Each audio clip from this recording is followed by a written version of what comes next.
ராஜ்குமார் அவர்களுக்கு என்னுடைய மனமார்ந்த நன்றியை தெரிவித்துக் கொள்கின்றோம். உங்களுடைய நம்பிக்கை வீண் போகவில்லை.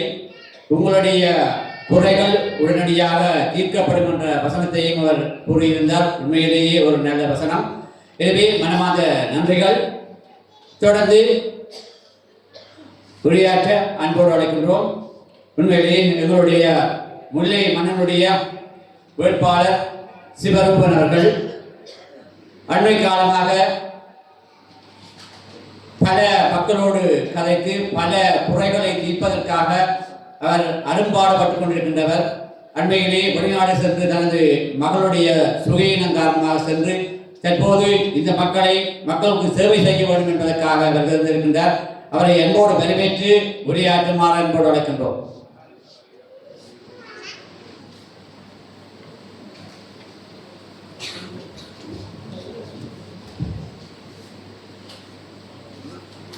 அனைவருக்கும் நேர வணக்கம்.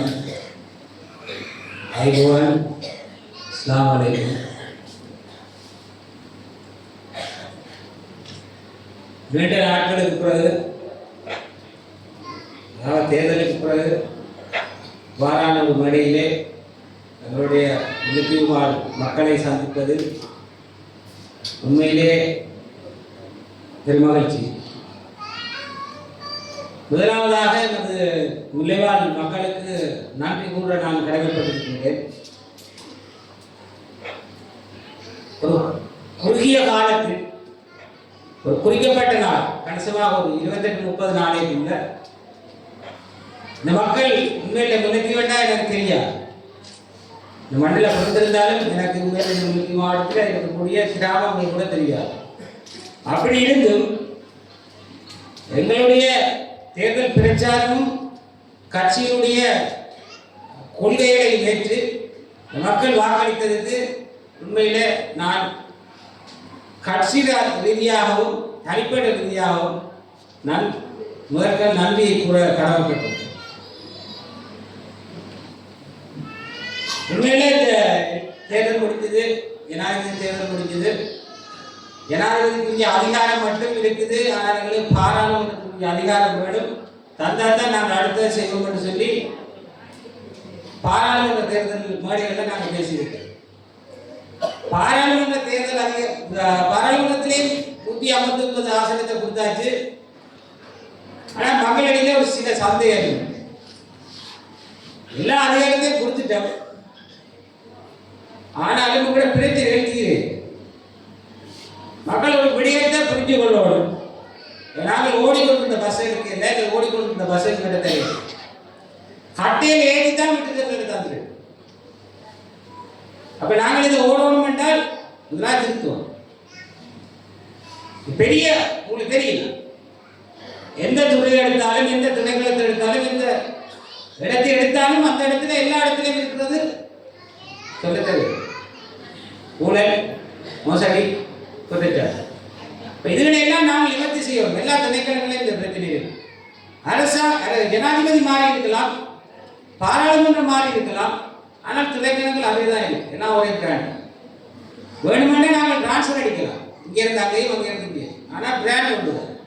அப்போ இந்த இதுகளை நாங்கள் மாற்ற வேண்டும். மாற்றுகின்றதை விட நாங்கள் மாறும். இங்கே அரசு திணைக்களங்களாக இருக்கலாம், சாதாரண மக்களாக இருக்கலாம், எல்லாருமே நாட்டினுடைய மக்கள். அவர்கள் செய்கிற பணிதான் வரும். ஆனால் நாட்டினுடைய மக்கள் 76 வருஷமா இருந்த ஒன்றை ஒரு நாள் 2 நாளில் மாற்ற முடியாது. உங்களுக்கு தெரியும், ஜனாதிபதி தேர்தல், பாராளுமன்ற தேர்தல், அதுக்கு பிறகு ஜனவரி 1 கிளீன் ஸ்ரீலங்கா. இதுலேயும் நிறைய விமர்சனம். மக்களுக்கு சில உண்மையிலே கட்சிக்கு வேலை செய்து பாடுபட்டார்கள் கூட சில விமர்சனம். ஒரு மனக்கசம், என்ன கிளீன் ஸ்ரீலங்கான்னு சொல்கிறாங்க. வந்தாங்க, ஆட்டோவில் ஸ்டிக்கர் வலிக்கிறாங்க, பஸ்ஸில் விவரம் கட்டுறாங்க. இப்படிட்டு அது ஒரு பெரிய கொடுத்தார். நான் ஒரு விஷயத்தை மட்டும் உங்களுக்கு தெளிவாக சொல்ல விரும்புகிறேன். என்னென்றால், எங்களுக்கு ஒரு வருத்தம் வந்த நேரம் நாங்கள் வைத்தியசாலை செஞ்சோம்.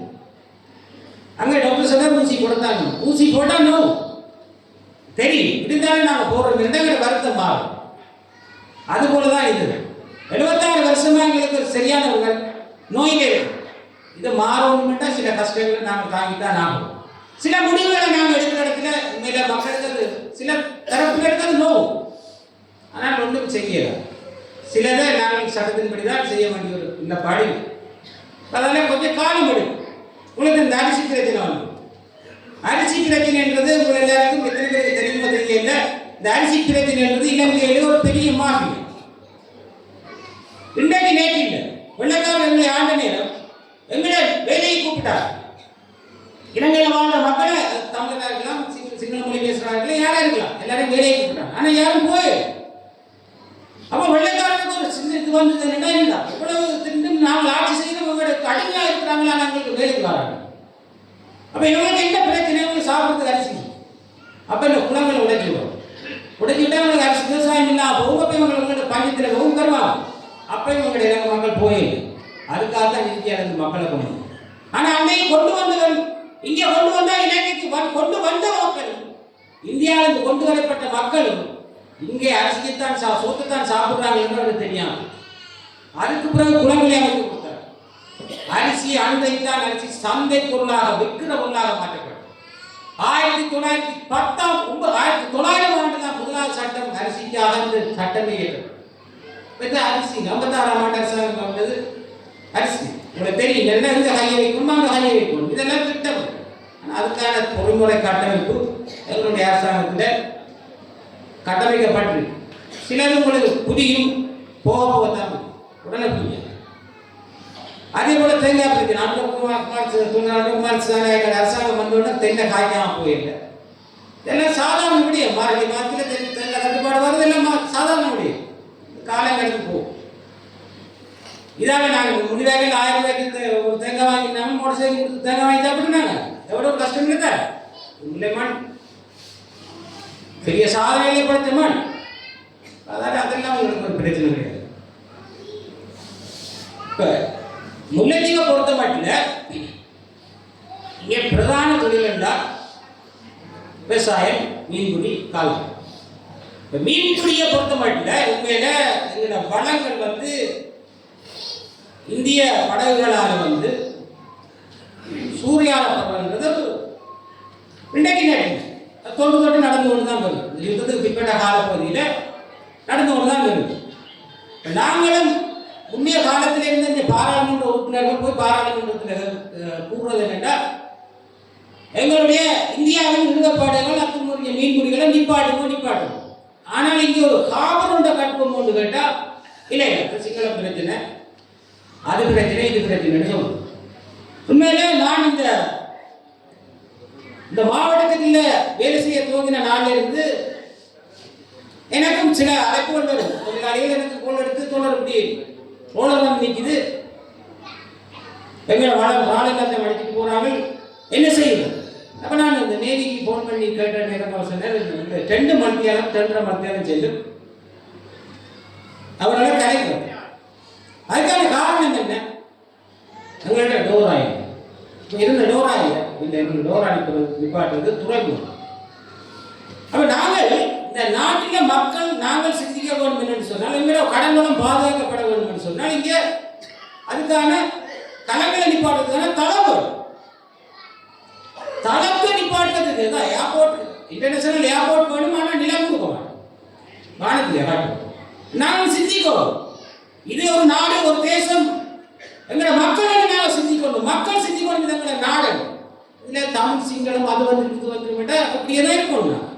அப்போ முதலாவது இந்த தொழிலாளிகளையும் உங்களுடைய கடல் வளத்தையும் கடலுக்கு தொழிலுக்கு சென்ற தொழிலாளிகளையும் பாதுகாக்க வேண்டும் என்று சொன்னால் இங்கே எங்களுக்கான காவல் உங்களுக்கு டோரா கொண்டு இதில் தொழிலாளி தொழில் செய்கிறாங்க தெரியும். உங்களுக்கு டோரா கொண்டு இதில் சைக்கிள் நிப்பாடு சின்ன ஜாமான், சின்ன ஒரு பொருள், ஒரு பிளாஸ்டிக் போட்டு இல்லை. அப்போ அதை விட இந்திய ரோடருக்கு தெரியும், 2.5 மணித்தியாலம் செய்யணும். லைட்டை போட்டால் 2.5 மணித்தியாலம் தெரிஞ்சதுல டோரா வரும். அதுவரை உங்களை வளர்த்து அடிச்சுட்டு போயிடுவோம். இந்த பூஃபரை கொண்டு வச்சு கலைக்கலாம். அப்போ எங்களுக்கு 2.5 மணித்தியாலம் தெரியும் அடிச்சுட்டு டோரா இங்கே திருவண்ணாமலையிலேருந்து டோரா இங்கே வர்றதுக்கோ இல்லை கடத்துறையிலேருந்து டோரா இங்கே வர்றதுக்கு எல்லாம் நாட்டுக்கு அடிச்சுட்டு போயிடும். அப்போ எங்களுக்கு தேவையில்லை. இங்கே ஒரு உடம்பு துறை வந்து டோராவை நிப்பாட்டி வைக்கிறது எங்களுக்கு ஒரு துறை உண்டு. இந்த துறையை நீங்கள் அமைச்சுத்தாங்கன்னு சொல்லி பாராளுமன்றத்தில் கேட்காது வருகுதுங்க தமிழக சுத்தளி இப்படியே சொல்லியிருக்கு. இப்போ நாங்கள் வருகின்ற காலப்பகுதியில் இந்த முல்லை மக்களுக்கு இந்த இடத்துல சொல்றோம், வருகின்ற காலப்பகுதியில் வெகு சீக்கிரமா நாங்கள் இந்த டோராவை இங்கே நிப்பாட்டி இந்த எங்களுடைய துறையையும் எங்களுடைய கடம்பலத்தையும் எங்களுடைய மீனவர்களையும் பாதுகாப்பு செய்வதற்காக எதிர்வரும் காலங்களில் வெகு சீக்கிரமாக நாம் இங்கே ஒரு இறங்குமுறையை அமைப்பதற்கு திட்டமிட்டுள்ளது. அதனுடைய தொழிலாளர்கள் பிரச்சனை வந்து இந்த தடை செய்யப்பட்ட தொழில் உண்மையில் கணிசமான ஆட்கள் அதை செய்ய என்னென்றால் அதிலே இன்னொரு காரணம் இருக்கு. இன்று தொன்று தொட்டு நாங்கள் ஒரு பரம்பரையா அப்படியே நீண்ட காலமாக நாங்கள் செய்து கொண்டு வருகின்ற தொழில் இயந்திர படகு மூலம் போறோம், மீனை பிடிக்கிறோம், வாரம் 30 லிட்டர் 40 லிட்டர் எண்ணெய் செலவழிக்கிறோம், போறோம், ஒரு கொஞ்சம் மீனோட வரம் இப்படியெல்லாம் இருக்கு. ஆனால் உலகம் அப்படியே வளர்ந்து போயிடுச்சு. இன்னைக்கு மீன் இருக்கிற இடத்தை நாங்கள் ஒரு கணிசமான கிலோமீட்டர் தூரத்தில் இருந்து கணிச்சு பார்த்து அந்த இடத்துல போய் மீனை பிடிச்சிட்டு வர அளவுக்கு தொழில்நுட்பம் வளர்ந்து. ஆனா நாங்க வளர்ந்துருக்கிறோமா? இல்லை. நாங்கள் இப்பயும் ஆலயங்களுக்கும் மதங்களுக்கும் மொழிக்கும் அடிபட்டு செத்து கொண்டிருக்கோம். அப்ப நாங்கள் நவீன தொழில்நுட்ப முறையில உருவாக்கும் கடற்தொழிலை செய்யணும் என்று சொன்னால் அதுக்கும் இங்கே ஒரு பிரச்சனை இருக்கு. மீன்பிடி துறை ஒன்று வரும். மீன்பிடி துறை இல்லாம நாங்கள் தங்கு தொழிலை செய்கிறோம். அதாவது நாங்கள் முன்னே அப்டேட் ஆகும், நாங்கள் முன்னோரும். அப்ப நாங்கள் தங்கு தொழிலை செய்கிறோம்னு சொன்னால் அதுக்கும் நிச்சயமாக ஒரு மீன்பிடி தொழில் வரும். அதாவது நாங்கள் அடுத்தடுத்த இந்த வருஷத்துக்குள்ளே அதுக்கான ஆரம்ப புள்ளியை நாங்கள் பெற்றோம். நிச்சயமா இந்த முல்லைத்தீவு மாவட்டத்தில் எங்களுடைய இந்த அரசாங்கத்தின் ஆரம்ப முதலாவது நடவடிக்கையாக கூட இருக்கலாம். அதுக்கான தீர்மானம் இன்னும் வர இல்லை. ஆனால் அதுக்கான பேச்சுவார்த்தையில ஈடுபட்டு கொண்டிருக்கிறோம். அடுத்தது தடை செய்யப்பட்ட தொழில். தடை செய்யப்பட்ட தொழிலால உண்மையிலே சில பகைகளை கூட நாங்கள் சந்திக்கலாம். என்றால் எல்லாருக்கும் எல்லாம் முடிக்காது, எல்லாருக்கும் எல்லாம் முடிச்சு போயிட்டு உண்மை இல்லையா? அப்ப சில நேரத்தில் உண்மையில அது நாங்களும் ஒரு சிலர் ஆளுங்களோட பாய்க்கலாம். ஆனால் ஒரு சிலருக்காக நாம் ஒட்டுமொத்த வளத்தையும் அழைக்கிறதுக்கு தயாராக இருக்கு. உங்களுக்கு தெரியும் 1985ஆம் ஆண்டே சட்டம் இருக்குது. இந்த சுருக்கு வழக்கு சுருக்கு வலையை நாங்கள் 10 கிலோமீட்டர் மைலுக்கு அங்கால தான் நாங்கள் செய்யலாம். ஆனால் நாங்கள் இப்போ செய்யணும். அதுக்கான சில காரணங்கள் இருக்குது. ஒரு தொழில் வாய்ப்புகள்ன்றது இங்கிறது அந்த தொழிலை செய்யக்கூடிய தரக்காரர் பிரச்சனை எங்களுக்கு வர தொழில் வாய்ப்பு இல்லை. ஆனால் அதில் பாதிக்கப்படுற தரப்பாலையும் பிரச்சனை இல்லை. அப்போ அதனால் நாங்கள் சட்டத்தை சரியான முறையில் நடைமுறைப்படுத்த வேண்டிய ஒரு கணிசமான கால எல்லை, ஒரு கணிசமான காலத்தை கொடுத்து அதுக்கு பிறகு நாங்கள் இந்த தொழில்களில் நாங்கள் உங்களுடைய படிப்பாளருடைய கதைச்சிருக்கிறோம். அதை நாங்கள் நடைமுறைப்படுத்தோம். கரவலை பிரச்சனை இயந்திரம் உழவு இயந்திரத்தினால கரவலை இருக்கிற பிரச்சனை இருக்குது. அதுவும் நாங்கள் இந்த தொழிற்சங்கங்கள் இந்த மீனவ கூட்டுறவு சங்கங்களோட கலந்து ஆலோசித்து எல்லாருக்கும் ஒரு சாதகமான ஒரு சட்டம்ன்றது மனிதர்கள். சட்டத்துக்கு மனுஷன் வாழையிலாம், மனுஷனுக்கு தான் சட்டம். இப்போ நாங்கள் அதை சரியான முறையில் கணிசமான காலத்தில் அதுக்கான ஒரு தவணையை கொடுத்து அதை நாங்கள் அடுத்த கட்டத்துக்கு கொண்டு போகிறதுக்கு யோசிச்சு. இதை அடுத்து வந்து உண்மையில தெரியும் இந்த முல்லைத்தீவு மாவட்டம் நாங்கள் தேவை கருதி வருகின்ற மாவட்டமாக என்றால் அண்மையில யாரும் தேர்தல் பிரச்சாரம் மேற்கொண்டு குறிப்பிட்ட ஒரு வார்த்தை முல்லைத்தீவு டவுன் இருக்கிற காட்டணும். ரெண்டாவது டவுன் என்று சொல்ற அளவுக்கு காணும். அப்ப முல்லைத்தீவு மாவட்டம் என்பது எங்களுக்கு தேவைப்படுகின்றவர்களுக்கு மட்டும் ஏதாவது தேவையா முல்லைத்தீவு அப்படித்தான். ஆனால் கடந்து செல்கின்ற மாவட்டமா உதாரணத்துக்கு சொல்ல போனால் வவுனியா என்று சொன்னால் கிளிநொச்சி போயிருக்க கடந்து செல்வோம், கிளிநொச்சி என்றால் யாழ்ப்பாணம் போயிருக்க கடந்து செல்வோம்.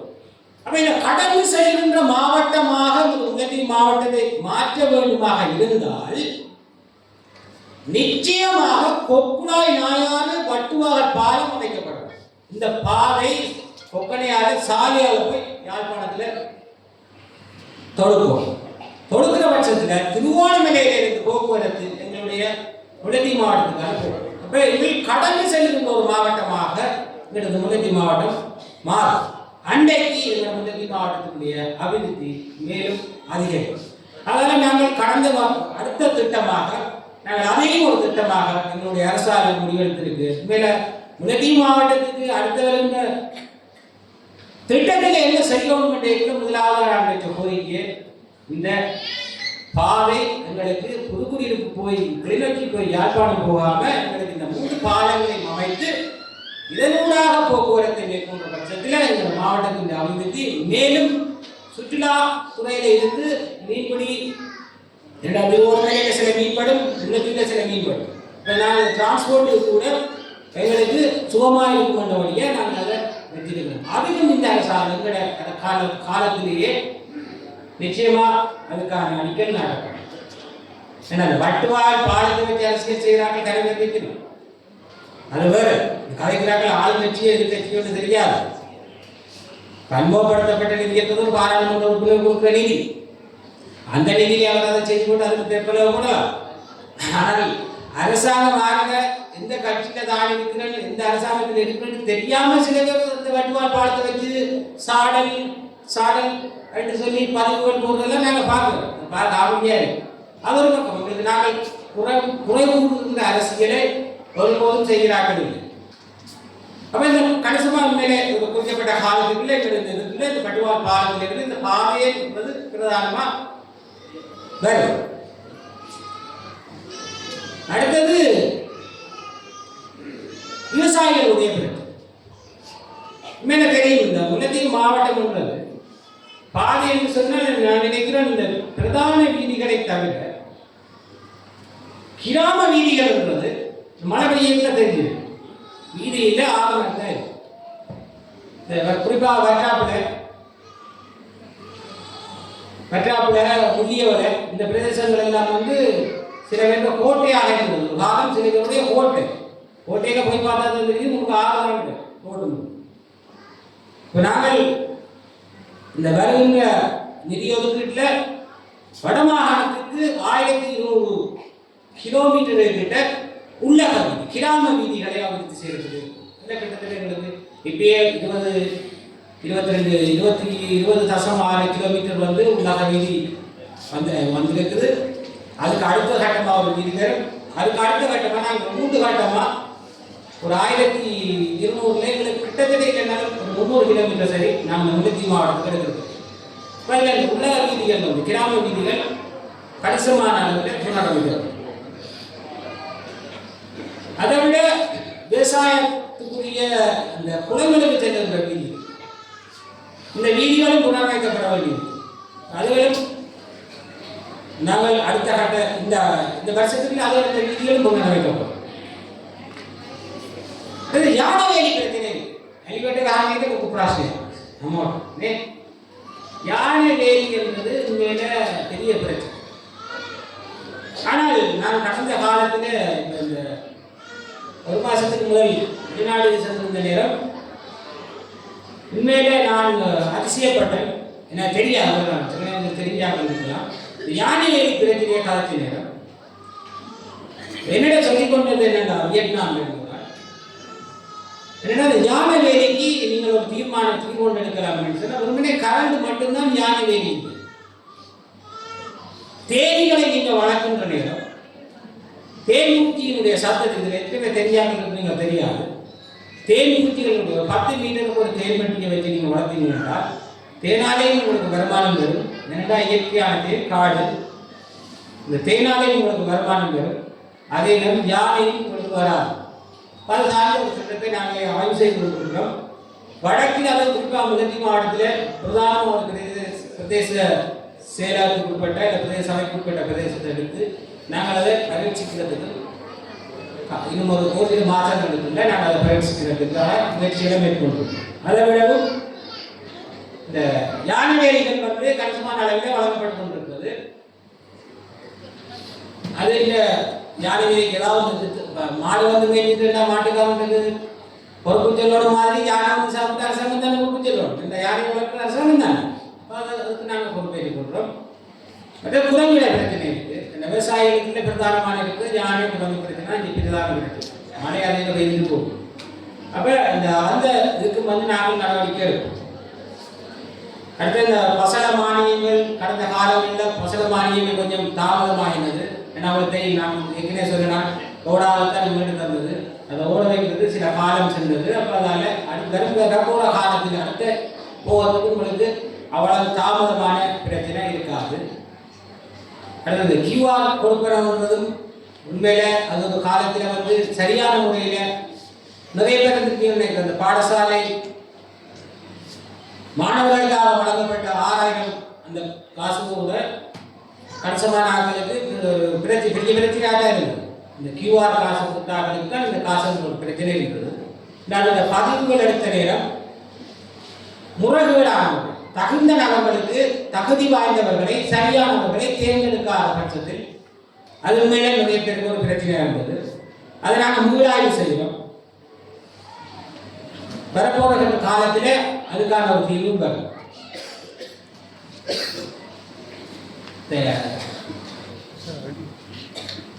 நிதி ஒதுக்குகின்ற பொழுது நாங்கள் எல்லா இடத்திலையும் பார்க்கிறோம், கட்டிடம் கட்டுறோமா கட்டி முல்லைத்தீவு மாவட்டத்தில் எங்கே பார்த்தாலும் கட்டிடம், ஆனால் காடு கட்டுறது தான் இருக்கு.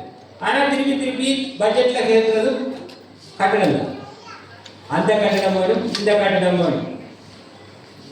நாங்கள் இனி வருகின்ற காலப்பகுதியில் உண்மையிலே அது அரசு திணைக்களங்களால் எடுக்கப்படுகின்ற இந்த ஒரு முடிவுக்கும் அவை நிறைவேற்றப்படாது. அதை ஆய்வு செய்வதற்காக ஒவ்வொரு கிராமங்களையும் ஒவ்வொரு பிரதேச செயலகங்களுக்கு உட்பட்ட ஒவ்வொரு பிரதேச சபைக்கு உட்பட்ட பிரதேச செயலங்களுக்கு உட்பட்டவர்களையும் எங்களுடைய கட்சியின் உறுப்பினர்களை வைத்து நாங்கள் அதை சரியா உண்மையாக அது மக்களுக்கு தேவையானதா என்று பார்த்து அதற்கு பிறகுதான் அதை நடைமுறைப்படுத்துகின்ற ஒரு திட்டத்தை வச்சிருக்கோம். அதாவது உங்களிடத்தில் மக்களிடத்தில் உங்களுடைய கிராமத்தில் ஒரு அபிவிருத்தி நடக்கிற பட்சத்தில் நீங்கள் தீர்மானிக்க வேண்டும், நிச்சயமா இந்த நம்ம கிராமத்துக்கு தேவையா இல்லையா. அதால நெல் காய போடுறதுக்கான தளங்கள் இந்த நாளெல்லாம் ரோட்லாம் காய போட்டு கொண்டு அது வாகன விபத்துகள் இதுகளுக்கெல்லாம் கொஞ்சம் இதாக இருக்குது. அதால அதை நாங்கள் வருகின்ற காலத்தில் அதுக்கான ஒரு தீர்வு வரும். ஆனால் நிறைய இடங்கள்ல நீங்கள் உண்மையில எங்களோட என்னன்னா அந்த தனி ஒரு பெரிய பிரச்சனை இருக்குதுன்னா அரசாங்கம் அரசியல் கட்சிகள் நீங்க எங்களை தனியை விடுவீங்க, எங்களை தனியை விடாது. நீங்கள் ஒவ்வொரு துறை சார்ந்தார்கள், விவசாயத்துறையாக இருக்கலாம், மீன்பிடி துறையாக இருக்கலாம், ஒவ்வொரு துறை சார்ந்தார்களும் உங்களோட கைகோர்க்க தனி ஒரு மனிதனால அல்லது ஒரு தனி ஒரு நபரால அது அன்பகுமார் திசாநாயக்கர் என்ற ஒரு தனி ஒரு ஜனாதிபதியாக எனவே இந்த 159 இருக்கின்ற பாராளுமன்ற உறுப்பினர்களாக ஒட்டுமொத்தமாக இந்த 2 கோடி மக்களையும் ஒன்று செய்துவிட முடியாது. இங்கே இதை மாற்றிவிடவும் முடியாது. கடந்த காலங்களை கடந்து ஒவ்வொருத்தரும் ஒரு கட்சியில் இருந்திருக்கலாம், செயல்பட்டு இருக்கலாம். ஆனால் இதை நாங்கள் மாற்ற வேண்டும் என்று சொன்னால் நிச்சயமா நீங்கள் எல்லாரும் கைகோப்போம். அடுத்த இந்த சுகாதார பிரச்சனை, சுகாதாரத்துறை வைத்தியசாலையில உண்மையில நிறைய குறைபாடுகள் இருக்குது. எங்களுக்கு அது தேவையான பணியாளர்கள் இல்லை, வைத்தியர்கள் இல்லை. அல்ல வைத்தியர்கள் வந்தாலும் இங்கே நிரந்தரமா நிற்கிறது இல்லை. என்னதான் நான் சொன்னேன், கடந்து செல்கின்ற மாவட்டமாக இந்த மாவட்டம் இன்றைக்கு மாற்றப்படுகின்றதோ அன்றைக்கு தான் இந்த மாவட்டத்துக்கு நிரந்தரமான ஒரு தீர்வு முடிவு வரும். நாங்கள் தேவைக்கு மட்டும் வருகின்ற ஒரு மாவட்டமாக இருக்கின்றபடியால் எங்களுக்கு பெரிய பிரச்சனை இருக்க வேண்டியதாக இருக்கும்.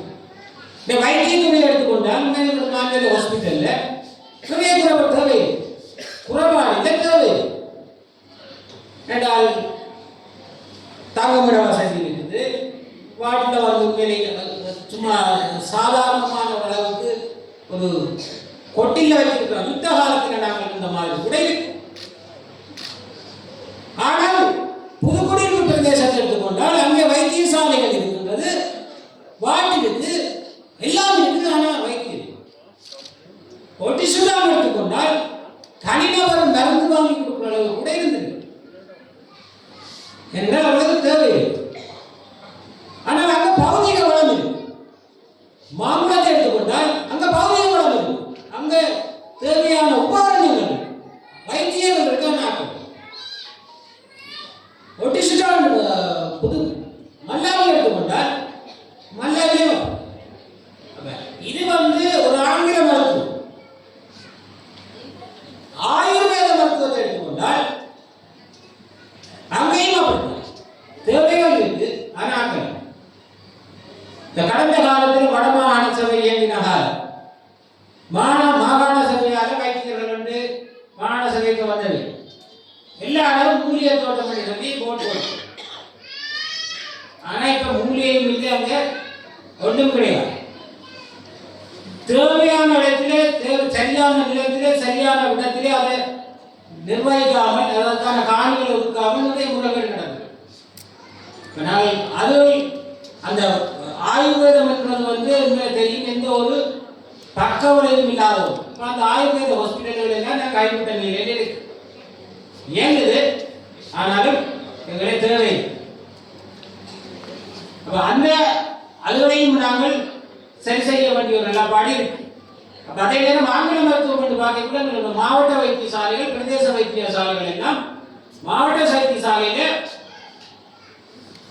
இடவசதி போதாமல், ஆனால் பிரதேச வைத்தியசாலைகள் வைத்தியர்கள் போதாமல். அப்ப நாங்கள் அது வைத்தியம் சார்ந்து அவர்களுடனான பேச்சுவார்த்தையில் ஈடுபட்டு கொண்டிருக்கிறோம். அவர்களோட கதைச்சு அதுக்கான எதிர்வரும் காலத்தில் குறுகிய காலத்துக்குள்ள அதுக்கான ஒரு தீர்வை நாங்கள் எடுத்துக்கோம். அதுக்கு பிறகு உங்களுக்கு ஹாஸ்பிட்டல் பிரச்சனை எல்லாரும் எல்லா நேரமும் எங்களை தொடர்பு கொண்டு உங்களுடைய வைத்தியசாலையில் கொடுத்த குறையால் என்று சொல்லி எல்லாரும் சொல்லி கொண்டிருக்கிறீங்க. உண்மையிலே அதுக்கான தீர்வு குறுகிய காலத்தில் நாங்கள் அதுக்கான தீர்வு பெறுதல்.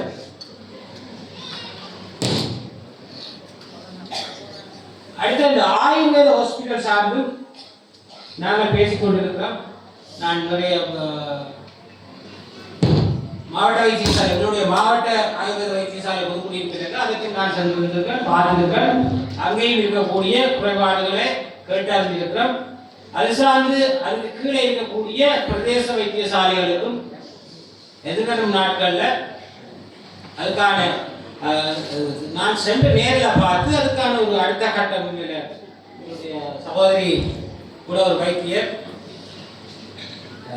இப்ப இதுவரைக்கும் வேலை இல்லாப்பட்டதாக நிலைமையில வந்துட்டா. உண்மையில நாங்கள் எங்களுடைய உண்மையில முல்லைத்தீவு மாவட்டத்துக்குள்ள எங்களுடைய வைத்தியர்கள் ஆயுர்வேத வைத்தியர் முடிச்சார்கள் கூட இங்கே இருக்கணும். ஆனால் அவர்களுக்கான நியமனம், ஆனால் வைத்தியசாலையிலே தேவைகள் வைத்தியர்களுக்கான தேவைகள் அதை நாங்கள் எதிர்வருகின்ற காலத்தில் நாங்கள் அதுக்கான ஒரு தீர்வை எட்டவர். அப்ப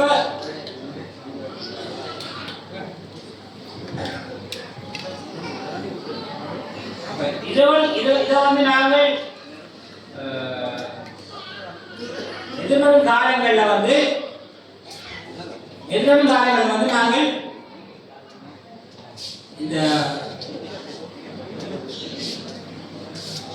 ஆயுர்வேத வைத்தியத்தை வைத்தியசாலைகளை புனரமைப்பதாலோ அல்லது நாங்கள் அதை ஊக்குவிப்பதாலோ சுற்றுலாத்துறைகள் கூட நாங்கள் நிறைய நன்மைகளை பெற்றுக்கொள்ள முடியும். அடுத்தது வேலை இல்லாத பட்டதாரிகள் ஒரு பெரிய நடிகளும் போன் பண்ணி தோழர் என்ன மாதிரி எங்களுக்கு பெரிய விஷயம் தாய்ச்சீங்களோ என்ன மாதிரி அப்போ வாருங்கள் எங்களுடைய தாய்ச்சீங்களோ என்றுதான் நினைத்திருக்கிறார்கள் நினைக்கிறார்கள். இன்னொரு விஷயத்தை நீங்க புரிஞ்சு கொள்ளணும். ஒவ்வொரு காலம் கடந்த காலங்கள்ல ஒவ்வொரு காலம் ஒவ்வொரு ஆட்சிகளும் மாறிக்கொண்டு வர நேரம் ஒவ்வொருவரும் தங்களுக்கு பிடிச்ச போது அதுதான் 1 லட்சம் வேலை வாய்ப்பு 2 லட்சம் வேலை வாய்ப்பு என்று தகுதி வாய்ந்தவர்களுக்கு இங்கு வேலை வழங்கப்படவில்லை. அரசியல் செல்வாக்கு உள்ளவர்களுக்கும் பணம் படைத்தவர்களுக்கும் காசை கொடுத்து தான் வேலை வாய்ப்பு நிறைய அல்லது அரசியல் செல்வார் அப்படி அவர்களுக்கு நிறைய வேலை வழங்கும். ஆனால் தகுதியாக பட்டம் பெற்றவர்களுக்கோ தகுதியான தொழில் சார்ந்து படித்தவர்களுக்கோ இல்லை. நீங்கள் நிறைய பேர் தெரிஞ்ச விஷயம். நாங்கள் வந்தவுடனே உங்களுக்கு எல்லாருக்கும் 5 லட்சம் பேருக்கு வேலைதாக 2 லட்சம் பேருக்கு வேலைதாக அரசாங்கம் இந்த கொள்கையை வைக்க ஆசிரியர் நியமனங்கள் இருக்கு. அதே போல இன்னைக்கு தெரியும் போக்குவரத்து துறையில 700 நடத்துனர்களும் 900 சாரதிகளுக்கும் வெற்றிடம் இருக்கு. அதனால நீங்கள் தேடி போடும். ஆனால் இந்த பட்டதாரி ஆரம்பிக்கல. இது ரணில் ஜனாதிபதியாக இருந்த காலத்தில் செய்து கொண்ட ஒப்பந்தம் 13 லட்சத்துக்கும் மேற்பட்ட அரசு உத்தியோகத்தர்கள் அதில் 5 லட்சம் பேர் வீட்டை அனுப்புவோம். இது நாங்கள் போட்ட ஒப்பந்தம் இல்லை. ரணில் ஜனாதிபதியாக இருந்த காலத்தில் அச்ச ஒப்பந்தம். இதை நாங்கள் எப்படி குறைக்கிறோம்? அப்படி குறைக்கலாம். இப்போ இதுக்கான ஒரு பொறிக்காட்டமைப்பை நாங்கள் உருவாக்கணும். ஆனால் இங்கே படித்த பட்டதாரிகள் இதை வைக்கலாம் ஆர்ப்பாட்டம் பண்ணுறது. இதில் செய்யணும். ஆர்ப்பாட்டம் என்று சொன்னால் எல்லாத்துக்கும் ஆர்ப்பாட்டம் ஒரு தீர்வாகி நாங்கள் உண்மையில யோசிக்கிறோம். உங்கள் அரசாங்கம் என்னத்தை யோசிக்கிறதா, இந்த நாட்டிலே ஆர்ப்பாட்டம் என்பது ஒரு மக்கள் செய்யக்கூடாது. அதுக்காக அடக்குமுறை ஆயிடுங்க. ஆர்ப்பாட்டம் செய்யாத அளவுக்கு நாங்கள் மக்களிடத்தில் சென்று மக்களுடைய பிரச்சனையை தெரிஞ்சு அந்த பிரச்சனைகளுக்கான தீர்வுட்டோம். நாங்கள் என்ன சொல்றோம் புரியாது. அதுக்காக நீங்கள் நிறைய குற்றச்சாட்டுகள் நான் பார்க்கிறேன் சொன்னால் எங்கள் மீது வைக்கிறது என்றால் புதுசாக வந்து நாங்கள் அரசாங்கம் கொஞ்சம் பொருள்வோம் 2 கூட நான் சொல்ல போகிறேன். நாங்கள் அவ்வளோ காலம் கேட்கல தான் உங்களுக்கு திருப்பி சொல்கிறேன். ஓடிக்கொண்டிருந்த வாகனத்தை எங்களுக்கு தடையில்லை. எல்லாத்தையும் முடிஞ்சு கட்டையிலே திருத்தது இருக்கு. அப்போ கணிசமான காலம் தேவைகளுக்கு திருத்துறது.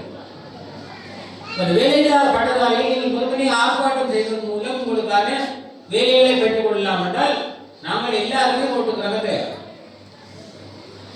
அப்படி ஒரு காலம் அதை பெற்றுக்கொள்ள முடியாது. ஆனால் ஒரு அக்கறை இல்லாமல் ஒரு மக்கள் மீது அக்கறை இல்லாமல் செயல்படுகின்ற ஒரு அரசாங்கம் இருக்கிற பட்சத்தில் நாங்கள் அப்படியான போறதுல தவறு. ஆனால் தேசிய மக்கள் சக்தி உண்மையிலேயே இந்த மக்கள் மீது மிகுந்த அக்கறையோடு தான் இருக்கு. அதெல்லாம் உங்களுக்கு பட்டதாரிகள் பிரச்சனை, குறிப்பாக முல்லை மாவட்டத்தில் உள்ள மக்கள் பட்டதாரிகள் பிரச்சனையை நாங்கள் தீர்வு கட்டுவோம். அடுத்த வருகிற காலத்தில் நாங்கள் தீர்வு கட்டுவோம். நாளுக்கு கூற முடியாது. வெற்றிடங்கள் இருக்கிற இடத்துல நாங்கள் அதுக்கான நியமனங்களை கொடுப்போம். ஆனால் தவறான நியமனங்கள் நாங்கள் விட்டோம். அதெல்லாம் மாறுகிறது. தவறு எங்கே நடந்திருந்தாலும் அதுக்கான தண்டனை வழங்கப்படும். அது எந்த துறையிலேயே இருக்கும். இந்த பாடசாலைகள் சார்ந்து விளம்பி மாவட்டத்தில் நிறைய குறைபாடுகள். அண்மையில் ஒடிஷான் மாகாணத்தில் நடந்த ஒரு ஆர்ப்பாட்டத்தில் நான் போய் கலந்து கொண்டிருந்தேன். நான் பார்த்து செய்து கொண்டிருந்த நேரம் நாங்கள் போயிருந்தேன். அங்கே இருந்த குறையில கேட்டிருந்தேன். ஆனால் ஒன்று மட்டும் அந்த ஆர்ப்பாட்டங்கள் செய்திருந்தவர்கள் உரிமை. ஆனால் ஒரு விடயத்தை மட்டும் நீங்கள் புரிந்து கொள்ளணும். எடுத்தாலும் ஆர்ப்பாட்டம் செய்ய போவார். அந்தந்த துறைகள் சார்ந்து அணுகக்கூடிய நபர்களை அணுகி அரசாங்கம் மாறியது. பழைய அரசாங்கத்தில் செய்த ஆர்ப்பாட்டத்தையோ பழைய அரசாங்கத்தில் நடந்த தவறுகளையோ கொண்டு வந்து இந்த அரசாங்கத்தோட கொடுக்காது. ஆனால் ஆர்ப்பாட்டம் செய்கிறது அது கூட உரிமை. ஆனால் கல்வியிலேயும் மருத்துவத்திலேயும் நீங்கள் ஒருவரை விமர்சிக்கின்ற பொழுது மிகவும் அவதானமாக யோசித்து விமர்சிக்கப்படும். ஏனென்று சொன்னால் ஒரு ஆசிரியருடைய மனம் நோகின்ற பட்சத்தில் ஒரு சமுதாயமே பின்னலும். ஒரு வைத்தியருடைய மனம் நோகின்ற பட்சத்தில் ஒரு தையலை கொஞ்சம் லைக் விட்டாச்சு உசுறு போய். அதனால இந்த 2 துறையிலே நீங்க அவதானமா யோசிக்கணும். அரசு துறையில் நானே சொல்றேன். அரசு துறை கண்ணாலே பார்த்துக்க. அரசு துறையில் இருக்கக்கூடியவர்கள் சேவைக்காக மக்களுடைய பணத்தில் மக்களுடைய வரி பணத்தில் நாங்கள் மக்களுக்கு சேவை செய்வதற்காக வந்தவர்கள் என்ற ஒரு சிந்தனையை ஏற்று செயல்படுவது நான் கண்கூடாக பார்த்தோம். கோபம் வருது. ஆனால் 76 வருஷம் இப்படிதான் ஓடி.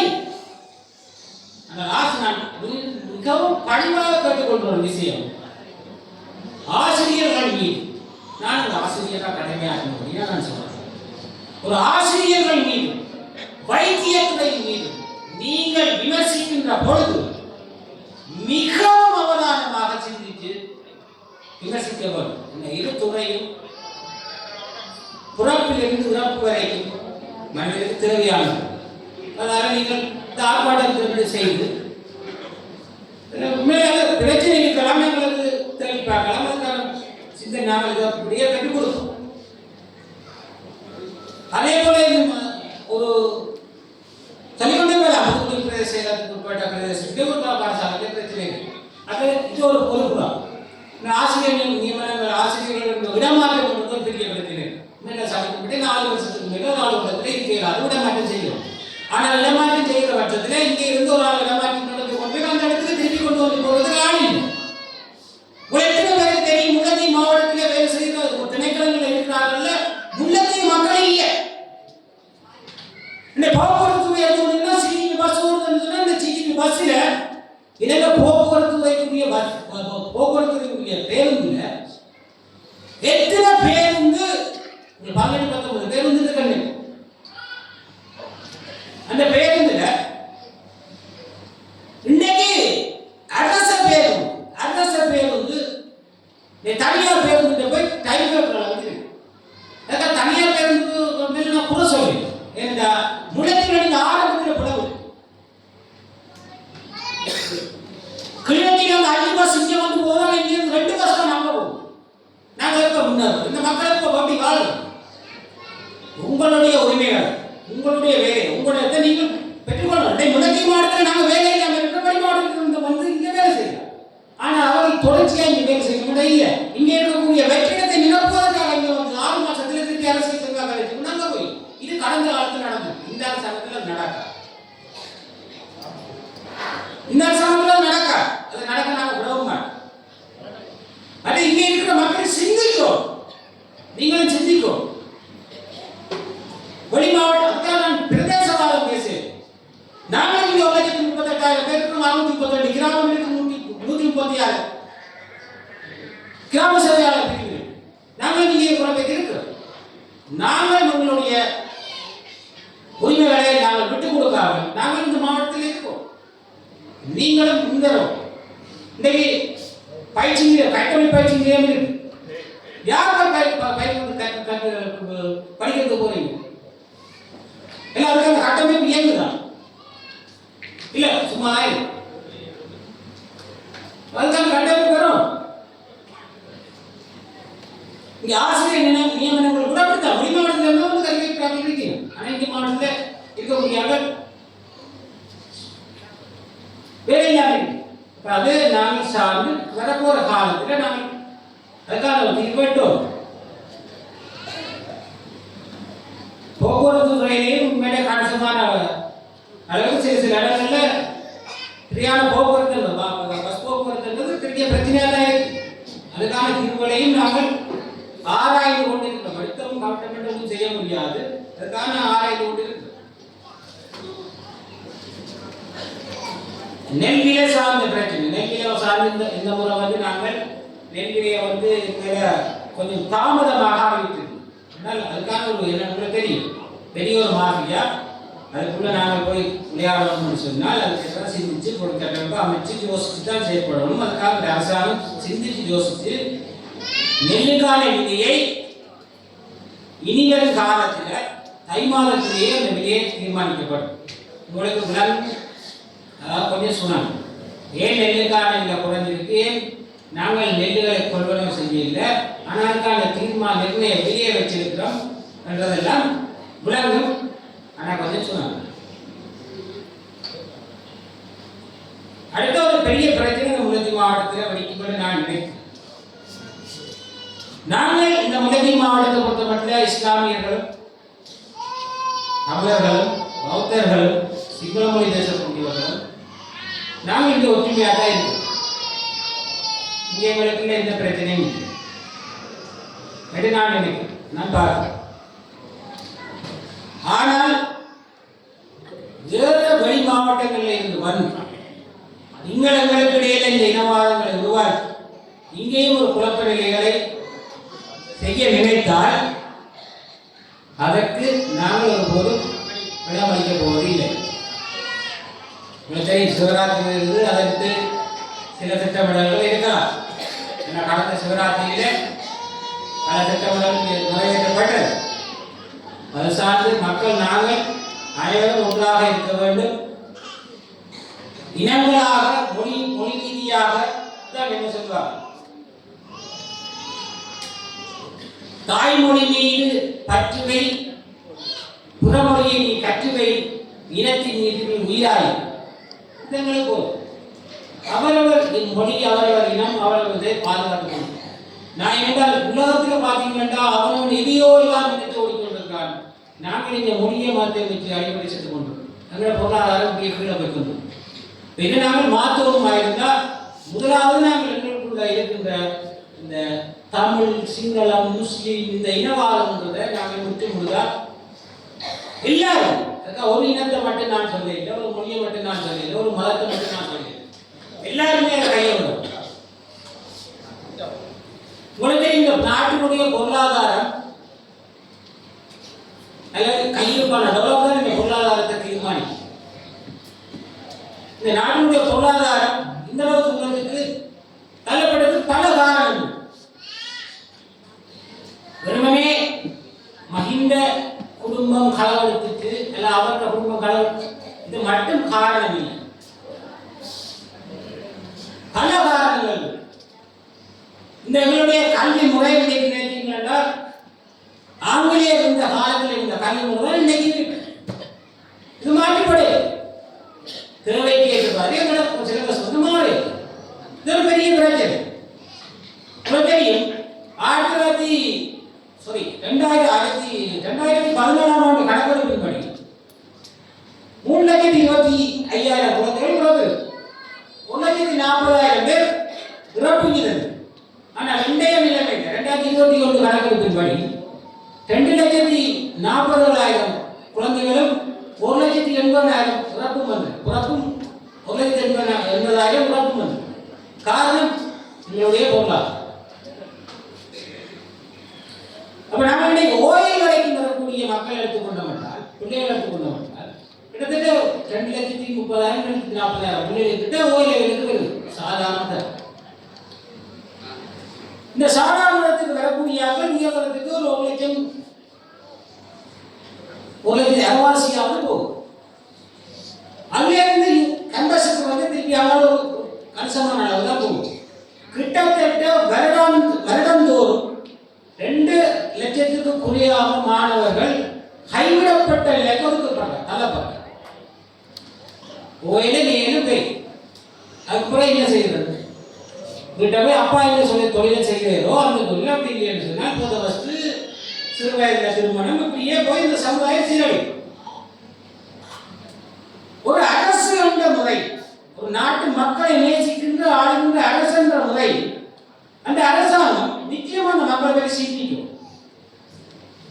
இன்னைக்கு ஓயில் நேரம் நீங்கள் எத்தனை பேர் யோசிக்கிறீங்க? ஓயில் நேரம் கைவிட சாதாரண உயர்தரத்திலேயே சித்தி அடையாத மாணவர்களை வைத்து இந்த நாட்டினுடைய பொருளாதாரத்தை உயர்த்த முடியும், இந்த நாட்டிற்குரிய டாலரை கொண்டு வர முடியும். எப்படி என்பாங்க? நிச்சயமா கொண்டு வரலாம். ஏனென்றால் உங்களுக்கு எத்தனை பேருக்கு தெரியும் 2015ஆம் ஆண்டிலிருந்து 2021ஆம் ஆண்டு வரைக்கும் வெளிநாடுகளில் இருந்து இலங்கையிட்ட கேட்ட ஆட்கள், வேலை கேட்ட ஆட்கள் வந்து 22,23,605 பேர். ஆனா நாங்கள் கொடுத்திருக்கிறோம், வெக்கப்படும், நாங்கள் கொடுத்திருக்கிறோம் வெறுமனே 4,41,000 பேர். வருடந்தோறும் உங்களுக்கு 7 பில்லியன் 6 பில்லியன் 7 பில்லியனுக்கு மேல நாங்கள் பெற்றுக்கொள்கிறோம், டாலர் பெற்றுக்கொள்கிறோம் இந்த வேலைக்கு அளிக்கிற ஆட்கள். அப்ப கிட்டத்தட்ட 2019ஆம் ஆண்டு 14ஆம் ஆண்டு 19ஆம் ஆண்டு காலப்பகுதியில் 4,95,000 பேர் வேலை வாய்ப்பு கேட்டிருந்தால் நாங்கள் கொடுத்த ஆட்கள் 50,000. 2021ஆம் ஆண்டு 18,000, 2020ஆம் ஆண்டு 18,000. ஆனா கேட்ட கேள்வி 2,75,000. அப்படியே நீங்க ஆட்கள் இல்லையோ அல்லது நீங்கள் என்ன சுகர்போன் அப்ப வெளிநாட்டுக்கு எல்லாரும் வரப்போறோம் அப்படி தெரியுது. இது வந்து எங்களுடைய மண்ணினுடைய வளத்தை நாங்கள் பயிர் செய்து அதில் உற்பத்தி செய்து அதை வெளிநாட்டுக்கு அனுப்பி அதிலிருந்து வர டாலர் எடுக்கிறத விட $4 கொண்டு வர சுகம். ஏன்னா நாட்டில் பொருளாதாரத்தை உற்பத்தி செய்வோம் தான். 2015 2025 வரைக்குமான காலப்பகுதியில் 22,23,605 பேர் கேள்வி இருந்து நாங்கள் 4,40,000 பேர் அனுப்பியிருக்கிறோம் என்றால் எத்தனை பேர் நாங்கள் அனுப்பாததுக்கு காரணம் எங்களுடைய கல்வி முறையில் ஓலைகள் வரைக்கும் ஒரு பிள்ளை வந்து படிச்சு கொண்டது ஒரு தரம் ஓயில் எடுத்து 2ஆம் தரம் ஓயில் எடுத்து அதுக்கு பாஸ் பண்ணி அந்த பிள்ளை அப்படியே தனிப்படி போகும். இந்த அரசு கண்டிருந்தால் அந்த பிள்ளையை தன்னை மகனாக யோசிச்சிருக்கும், தன்னை மக்களாக யோசிச்சிருந்தால் அந்த பிள்ளைக்கு ஒரு 20,000 நன்கொடுதா ஊக்குவிப்பு தொகை இது வெளிநாடுகளில் பூஸ்டர் ஒரு 20,000 ஒரு மாதம் ஊக்குவிப்பு தொகை அந்த ஊக்குவிப்பு படி குடும்ப ஆசிரியர் அந்த மாணவன் தான் அந்த 20,000 பெற்றுக்கொண்டு படித்தார். ஒரு மாணவனுக்கு 2 வருஷம் நீங்கள் கல்வி கற்க கொடுத்தால் 48 மாதம் 24 மாதம் 4,80,000 5 லட்சம் காசு படிக்கும் அரசாங்கம். நாளைக்கு வெளியான ஒரு கேள்வி வருது வெளிநாட்டில் இருந்து என்னென்றால் உங்களுக்கு தெரியும் ஏன் நாங்கள் 2015ஆம் ஆண்டு 1,70,000 பேரை கேட்டு நாங்கள் 20,000 10,000 பேரை கூட கொடுத்துருக்கோம். 2016ஆம் ஆண்டு கூட கொடுத்துருக்கோம். ஆனால் 17ஆம் ஆண்டு கணிசமாக குறைஞ்சிருக்கு. காரணம் என்னென்றா இங்கே இருந்து நாங்கள் போலியான சான்றிதழ்களை பெற்று இங்கே இருந்து வேலைக்காக அனுப்பினோம். வெளிநாடுகளில் வந்து கேட்ட உடனே பிளம்பர் வேணும், டெக்னிக் வேணும், பெயிண்டர் வேணும், டிங்கர் வேணும், ஒரு தொழிற்சாலை தான் கேட்கிறாங்க. இங்கே நாங்கள் எத்தனை பேர் இந்த தொழிற்சாலை பயிற்சியை பெற்றுக் கொண்டிருக்கிறோம் இல்லை, அல்லது நாங்கள் இங்கே வேலை செய்ய நாங்கள் எத்தனை பேர் பயிற்சியை பெற்றிருக்கிறோம் இல்லை, ஒரு அறிவும் இல்லை. ஏதோ நாங்கள் கைப்பந்த பழக்கத்திலாம் பழகி போய்க்கொண்டோம். அப்போ தொழில் சார்ந்த பயிற்சி நிலையங்கள் இருக்குது, மாவட்ட ரீதியில் எங்களை வீட்டிலே இருக்கு, அங்கே யாரும் போதுங்க. அப்போ நாங்கள் தொழில் சார்ந்த பயிற்சிகளை பயிற்றுவித்து நாங்கள் வெளிநாடுகளுக்கு அவர்களை அனுப்புகின்ற போது என்னடா வெளிநாட்டுக்கு ஏன் அவ்வளவு பேர் 22 லட்சம் பேரை கேட்டு நாங்கள் 4 லட்சம் பேரை கொடுத்துருக்கோம். மிச்சம் 18 லட்சம் பேர் இல்லாமக்கூடிய காரணம் கல்வி இருக்கிற பிரச்சனை என்னென்றால் எங்களுக்கு ஓய்வு வந்தவுடனே ஓய்வில் இருந்து நாங்கள் ஒதுக்குப்பாரோம், அடுத்த 7வது இருந்து நாங்கள் ஒதுக்குப்பாரோம். இந்த இவ்வளவு பேரை நாங்கள் ஒரு நிதியை கொடுத்து ஒரு ஊக்குவிப்பு நிதியை கொடுத்து அவர்களை பயிற்சி அவர்களை வெளிநாடுகளுக்கு அனுப்புகின்ற போது அவர்களுக்கு வெளிநாடு போன்றவர்களுக்கு ஒரு வீடு கட்டுறதுக்கான ஒரு 2 வருஷத்துல வீடு கட்டுறதுக்கான குறைந்த வட்டிகள்லையோ அல்லது வெளிநாடுகளுக்கு காசு அனுப்புகிற வருஷத்தில் ஏதோ ஒரு கன்சர்னான அவர்களே ஒரு சலுகையை கொடுத்து வெளிநாடுகளுக்கு அனுப்புகின்ற பொழுது நிச்சயமாக அவர்கள் இங்கே வரும்போது எங்களுக்கு வேற $1 கொண்டு வரும். ஒரு $1,500 நாங்கள் செலவழித்து ஒரு மாணவர்களை கற்பிச்சோம்னால் சமுதாயம் சீர்கேடாது, கல்வியும் அவர்களுக்கு நல்ல அறிவும் தரும். அதை நிறுவனத்துக்கு நாட்டுக்கு தொடர்ந்து இது கடந்த கால அரசாங்கங்கள் செய்ய நாங்கள் இப்ப அதுக்கு வெளிவார அமைச்சரோடு கல்வித்துறை அமைச்சரோடு நாங்கள் கலைத்து எதுக்கான ஒரு கட்டமைப்பை உருவாக்கி கொண்டிருக்கிறோம். அடுத்த வருஷத்துக்கு இடையில நாங்கள் இவ்வாறான தொழிற்சார் பயிற்சிகளை